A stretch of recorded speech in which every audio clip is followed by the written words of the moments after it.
ओम साई राम। बंदे हैं हम साईं के यूट्यूब चैनल में आप सभी का बहुत बहुत स्वागत है।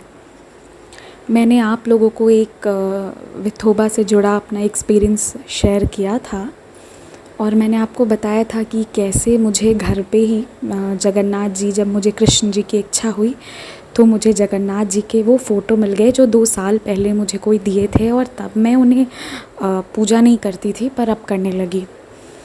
और आज मुझे द्वारकाधीश के भी एक फ़ोटो मिले जो शायद हम 8-9 साल पहले लेकर आए थे, पर वो रखे हुए थे। पर जब मेरी इच्छा हुई कि साईं कृष्ण रूप का पूजा करूं और रोज़ कृष्ण जी से मैं कहती कि आप आ जाइए मेरे घर, और देखिए वो आज मुझे एक नहीं 2-2 फ़ोटोज़ मिले 8-9 साल पहले की। ये भी तो एक ईश्वर की लीला है कि जब मैंने चाहा तब वो मुझे मिल गए, और 8-9 साल पहले के लाए हुए तो कहाँ रहेंगे, कैसे रहेंगे, पर एकदम अच्छे से मुझे मिल गए। तो मेरी जब इच्छा हुई कि साईं कृष्ण रूप मेरे घर पर आए, और मैं बहुत कहती थी कि बाबा मुझे आपके कृष्ण रूप में भी चाहिए, तो फिर देखिए द्वारकाधीश के प्रभु जो हैं वो आ गए। तो ये एक एक्सपीरियंस मेरे साथ हुआ। हो पाएगा तो मैं फ़ोटो ज़रूर आपकी स्क्रीन पे शेयर करूँगी, आप भी दर्शन लीजिएगा भगवान जी के। और आज श्री जगन्नाथ जी का रथ यात्रा निकल रहा है, बहुत शुभ दिन है, तो मैं सोची कि मैं थोड़ी सी इस पे भी आप लोगों को इसके बारे में भी कथा बताऊं कि क्या है नहीं है। पर उससे पहले एक बात और, मैंने ये सच्चरित्र जी में पढ़ा था कि जहाँ मुरलीधर को रखना था वहीं पे बाबा समाधि उनकी वहीं पर है, तो इसलिए मुझे साईं कृष्ण जी पर ध्यान जाता है। और पंढारपुर के बारे में भी था ना, विठोबा जी के बारे में, जिनका मैंने एक एक्सपीरियंस डाला भी है पहले। हो पाएगा तो मैं लिंक यहाँ शेयर कर दूँगी, नहीं तो 1-2 दिन पहले का है, आप लोग देख सकते हैं। वहाँ पे विठोबा जी का पिक्चर भी आपको मिल जाएगा थंबनेल पर ही। और अब मैं रथ यात्रा के बारे में आप लोग को बताने जा रही हूँ, क्योंकि हम सभी लोग तो वहाँ शामिल नहीं हो पाए हैं, तो हम रथ यात्रा का आनंद यहीं से लेंगे। आप सुनिएगा अपनी आंखें बंद करके, बस इसे फील कीजिएगा। तो सबसे पहली बात ये है कि उड़ीसा जो एक बहुत ही प्यारा सा भारत का हिस्सा है, यहाँ जो जगन्नाथ जी, बालभद्र जी और सुभद्रा जी हैं, ये तीनों भाई बहन रहते हैं, जिसमें बालभद्र जी बड़े भैया हैं। तो ये तीनों जो हैं, इन्हें उड़ीसा में मतलब वो ना यहाँ के गार्जियन हैं, वो वहाँ के भगवान हैं जो वहाँ की रक्षा करते हैं, ऐसा माना जाता है।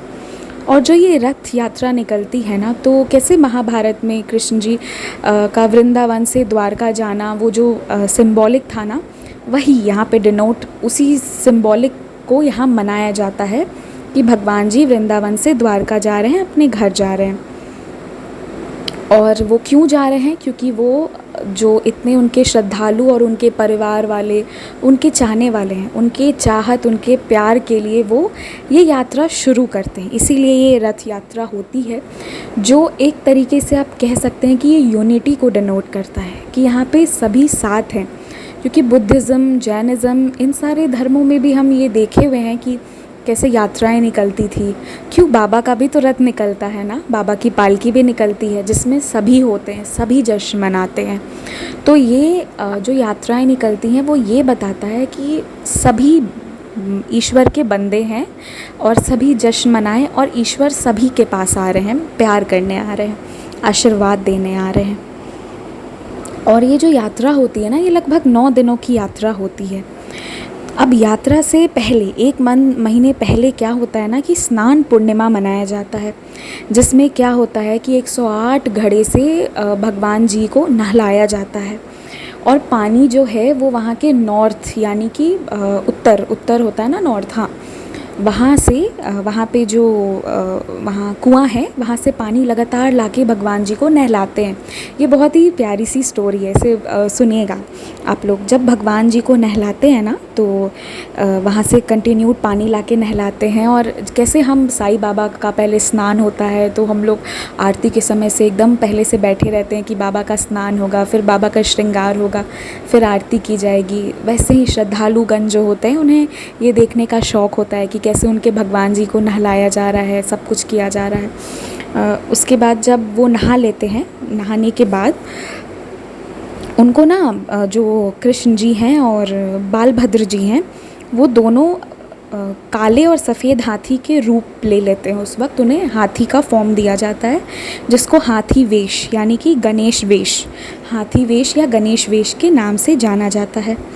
ऐसा क्यों करते हैं वो ये मैं आपको बताऊंगी, पर इससे पहले एक बात बताती हूँ कि जो जगन्नाथ जी हैं वो विष्णु भगवान के रूप हैं, और जो बालभद्र जी हैं, जो बड़े भैया हैं, वो शिव जी के इनकारनेशन हैं। हाँ, तो ये क्या होता है कि एक बार एक डिवोटी है, कोई भक्त थे, वो ये बोले कि नहीं, मैं सर तो सिर्फ गणेश जी के ही सामने झुकाऊंगा, बाकी भगवान मुझे नहीं पता कौन है, मैं बस गणेश जी को मानता हूँ। तो उस डिवोटी को दिखाने के लिए कि अरे मैं ही गणेश हूँ, हर भगवान एक है, सबका मालिक एक है और मालिक ही एक है, यही डिनोट करने के लिए कृष्ण जी और बालभद्र जी गणेश का रूप ले लेते हैं, और वही उसी को आज तक किया जा रहा है, और इसीलिए यहाँ पर उन्हें हाथी वेश या गणेश वेश में तैयार किया जाता है, जहाँ वो रहते हैं। कि ये एक डिनोट करते हैं कि ईश्वर एक है, चाहे आप उनको साईं कहें या आप उनको कृष्ण कहें या आप उनको कोई भी रूप दें। इसके बाद क्या होता है कि जो भगवान जी हैं वो लोग नहाते हैं, नहाने की वजह से उन्हें बुखार हो जाता है, और ये जो फ़ीवर होता है इसके वजह से 15 डेज़ यानी 15 दिन के लिए मंदिर बंद कर दी जाती है, कोई भी दर्शन करने नहीं आ सकते हैं, क्योंकि उन्हें इतना नहलाया गया है तो उन्हें बुखार आ जाता है। पर इसका एक सिंबॉलिक ये भी है कि भगवान ये जो यात्रा शुरू करते हैं उससे पहले अपने डिवोटीज़ के सारे दुख जो हैं, सॉरी वो साउंड आया था उसके लिए, तो अपने डिवोटीज़ के जो सारे दुख हैं उसको अपने ऊपर लेकर सारे रोग को नष्ट करेंगे, फिर वो अपने इस यात्रा में निकलते हैं, ये उसका सिंबॉलिक भी है। तो फिर भगवान जी को 15 दिन फ़ीवर रहता है, फिर उसके बाद फ़ीवर जो है फिर वो ठीक होता है, तो फिर उसको अंसारा कहते हैं। अंसारा के समय क्या होता है कि ये जो मेन टेम्पल है ना, जिस वक्त बंद रहती है, क्योंकि भगवान जी के दर्शन नहीं दिए जाते हैं, भगवान जी बीमार रहते हैं, तो उस वक्त उनको बहुत ही मतलब हल्का खाना दिया जाता है, कुछ पत्ते खिलाए जाते हैं, बेरीज़, फ्रूट्स, काढ़ा, ये सब, ताकि वो ठीक हो जाएं। और इस समय जब मेन टेम्पल बंद रहता है तो ना एक उड़िया का पेंटिंग रहता है, उसको पत्ती कहते हैं, उस पेंटिंग को वहाँ रख दिया जाता है कि ताकि जो भी श्रद्धालुगण आए वो उस पेंटिंग के माध्यम से अपने भगवान का दर्शन लें, क्योंकि भगवान जी अभी 15 दिन बंद रहते हैं। फिर 15 दिन के बाद जब भगवान जी ठीक हो जाते हैं तो एक नए बेस में आते हैं, जिसको नवा युवा वेशा कहा जाता है, नया युवा वेश। और इस वेश में भगवान जी बहुत सुंदर से ड्रेसअप होके आते हैं, डिवोटीज़ उनका दर्शन लेते हैं, और बहुत खुशी होती है कि चलो मेरे प्रभु आ गए। ये भी ईश्वर की लीला ही यहाँ पे होती है। इसके बाद शुरू होता है रथ यात्रा। रथ यात्रा में क्या होता है कि भगवान जी अपने घर जा रहे होते हैं, गुंडिचा टेम्पल। हाँ, तो ये गुंडिचा टेम्पल जब जाते हैं तो 3 बहुत सुंदर रथ बनती हैं। जो जगन्नाथ जी का रथ होता है उसका नाम नंदी घोष होता है, जो बालभद्र जी का रथ होता है उसका नाम तलाध्वजा होता है, और जो सुभद्रा माँ का होता है उसे देवदलाना कहते हैं। ये उनके रथ के नाम होते हैं। अब कलर पे ज़रा ध्यान दीजिएगा कि कलर्स कैसे होते हैं। जो जगन्नाथ जी का होता है ना, वो येलो और रेड कलर के कपड़े, एक स्पेशल कपड़े से बना रहता है। जो बालभद्र जी का रहता है वो ग्रीन रहता है, ग्रीन के साथ साथ रेड भी रहता है उसमें, और जो सुभद्रा माँ का रहता है वो रेड एंड ब्लैक रहता है। और जो भगवान जी के ये रथ होते हैं, इसमें हर रथ में 9 अलग अलग भगवान भी साथ में जाते हैं। इस रथ को बनाने में लगभग 2 महीने लगते हैं, फिर भगवान जी को इस रथ की यात्रा कराई जाती है। और जो इस भगवान जी को रथ में ले जाया जाता है इसको गोटी पहांदी कहते हैं, ये उसका नाम है। तो फिर बालभद्र जी जाते हैं, फिर सुभद्रा जी जाती हैं, और फिर जगन्नाथ जी बैठ जाते हैं अपने अपने रथ में, और ये यात्रा शुरू होती है।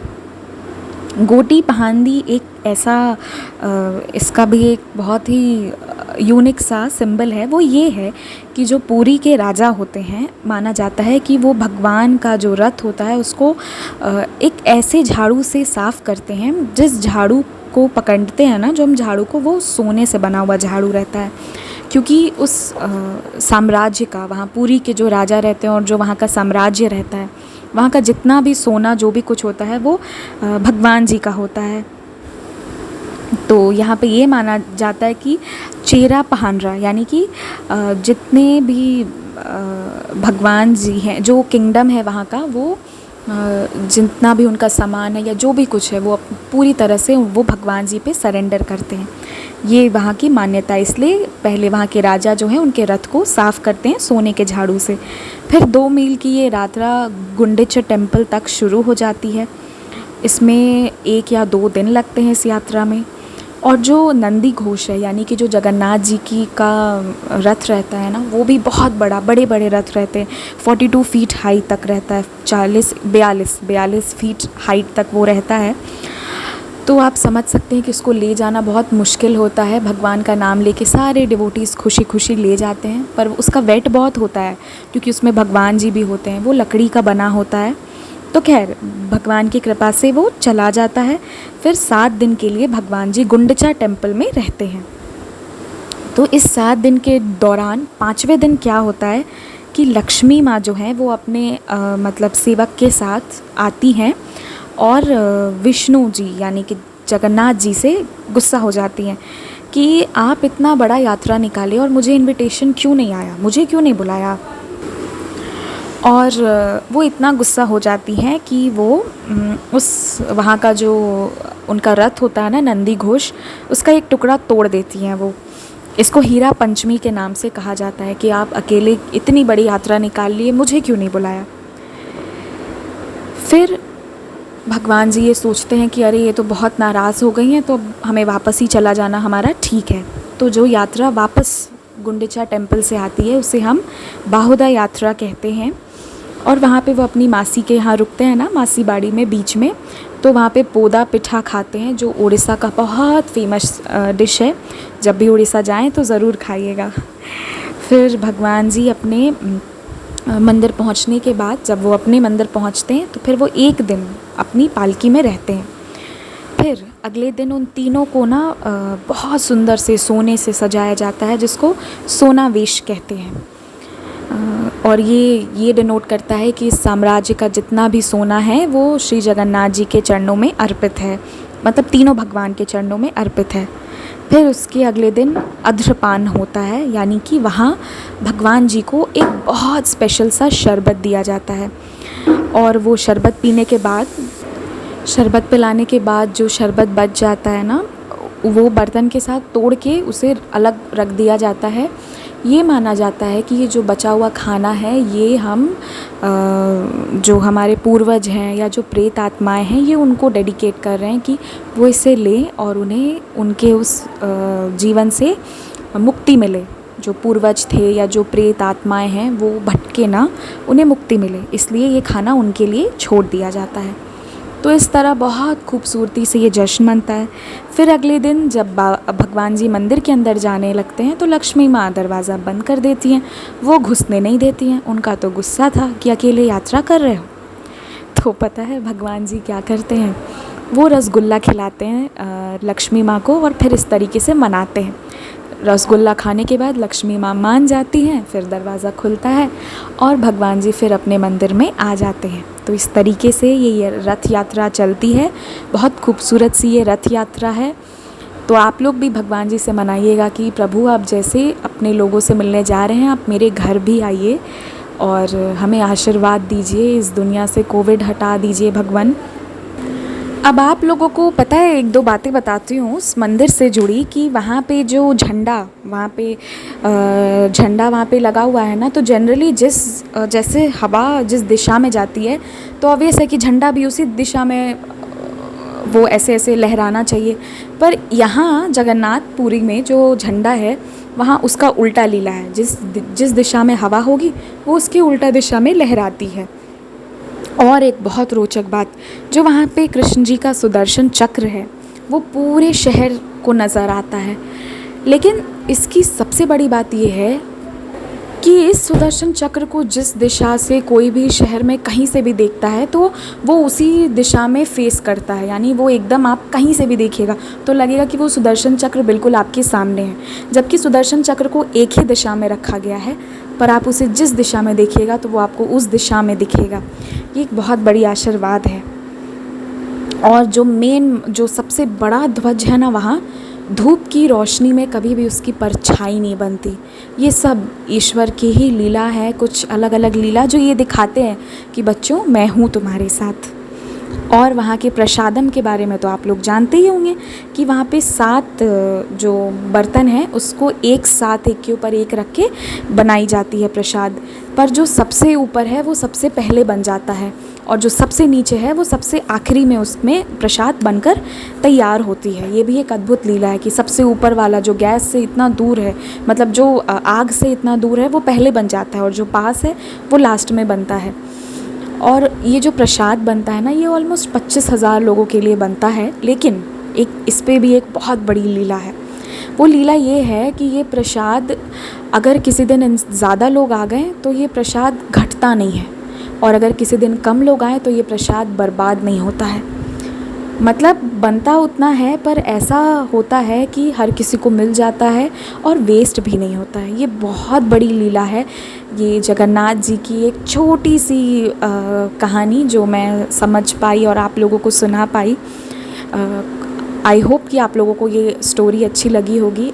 आज का दिन मेरा मन बिल्कुल जगन्नाथ जी पर था कि काश हम भी वहाँ होते। तो मैं नहीं थी, तो मैं पढ़ रही थी। जब मैं पढ़ी तो मैं सोची क्यों ना मैं आप लोगों को स्पेशल सीरीज़ के माध्यम से ये बताऊं, और आने वाले एपिसोड में मैं आपको अन्नदान से जुड़ी कुछ बातें बताऊंगी और खाना से जुड़ी बहुत अच्छी बातें बताऊंगी। तो जुड़े रहें चैनल से, और अगर आपका भी कोई अनुभव हो तो हमारे साथ ज़रूर शेयर कीजिएगा।